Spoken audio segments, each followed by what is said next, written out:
जब से एसआईआर शुरू हुआ है बंगाल में, तब से इसको साबोटेज करने का काम अगर सबसे ज्यादा कोई किया है तो वो ममता बनर्जी किया है।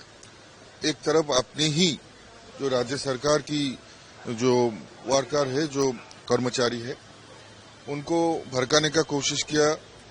दूसरी तरफ जो एक विशेष समुदाय को बार बार भड़काने का कोशिश किया, उन लोगों को कि एसआईआर होने से उनका सबसे जो है ज्यादा नाम उन्हीं का नाम बाहर जाएगा। और उसके साथ साथ हम लोगों ने देखा कि काफी जगह में तृणमूल कांग्रेस का जो लीडर है वो बीडीओ ऑफिस में घुसकर, एसडीओ ऑफिस में घुसकर तोड़फोड़ किया, आगजनी किया, पथराव किया। ये सब देखने के बाद ये प्रमाणित होता है कि जब ममता बनर्जी का ये जो घोस्ट वोटर है जब विलुप्त हो रहा है, तो धीरे धीरे ममता दीदी को भी दुश्चिंता जता रहा है। इसलिए इतना मीटिंग, इसलिए बीएलओ के साथ मीटिंग, इसलिए तृणमूल काउंसिलर के साथ मीटिंग, ये सब इसी कारण से ही हो रहा है। दीदी का दिल्ली में जाने का बात भी हो रहा है, चीफ इलेक्शन कमिश्नर के साथ मीटिंग का बात हो रहा है, तो उसे देखिए इस चीज को। देखिए, सब कुछ डर से हो रहा है। दीदी का आंखों में डर स्पष्ट है।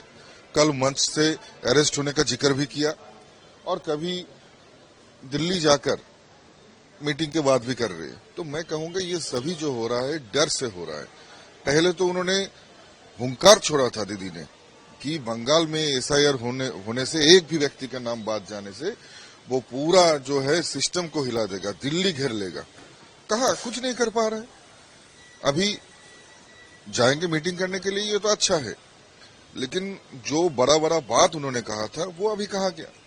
स्पष्ट रूप से डर जो है वो दीदी का आंखों में दिखाई दे रहा है। दादा, देखा जाए कि आनंदपुर में मोमो कारखाना में जो फायर हो गया, आज नरेंद्र मोदी ने घोषणा की है कि 50,000 रुपया देंगे जो लोग क्षतिग्रस्त हुआ है। क्या बोलेंगे इसके और 2 लाख रुपया जिन लोग का फैमिली में डेथ हुआ है।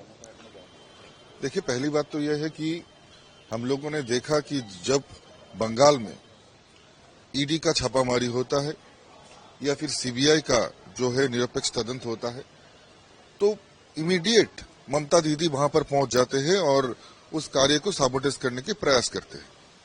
लेकिन आनंदपुर में जब लोग मर रहे हैं, घर जल रहे हैं, लोगों की छात उजड़ रही है, तब ममता दीदी कहाँ है? सबसे बड़ा प्रश्न ये है। और ये देखिए कि भारत की प्रधानमंत्री, उनका बंगाल के लोगों के लिए कितना प्रेम और चिंता है कि आज इस विपरीत स्थिति में भी उन्होंने उनको सहायता देने के लिए जो है घोषणा किया। पहले नितिन नवीन जी, आज अमित शाह जी, नरेंद्र मोदी जी भी आए।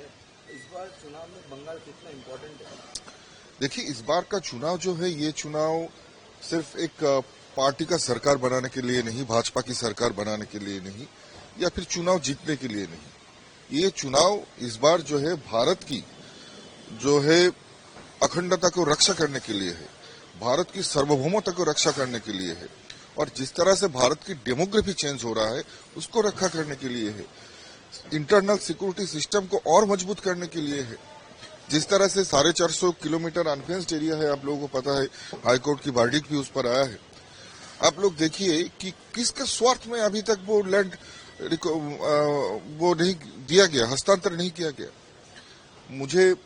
बस हम लोग यही कह पाएंगे कि बंगाल का गरिमा, बंगाल की कृष्टि संस्कृति, बंगाल की ऐतिहासिक प्रेक्षापट हम लोग जो है पुनः उसको स्थापित करने का प्रयास करेंगे।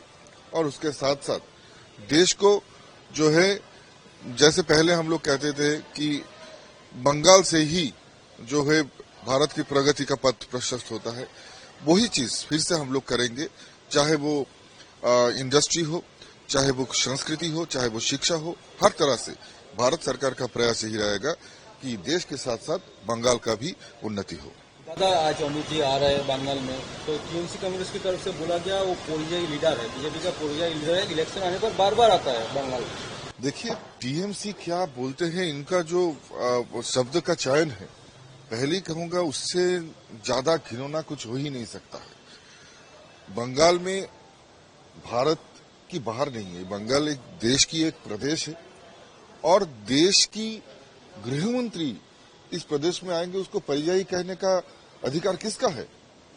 क्या बंगाल क्या भारत की एक राज्य नहीं है? बंगाल क्या भारत के बाहर है? बंगाल में गृहमंत्री आएंगे, भारत की गृहमंत्री आएंगे, ये तो खुशी का खबर हो सकता है, ये तो खुशी मनाना चाहिए।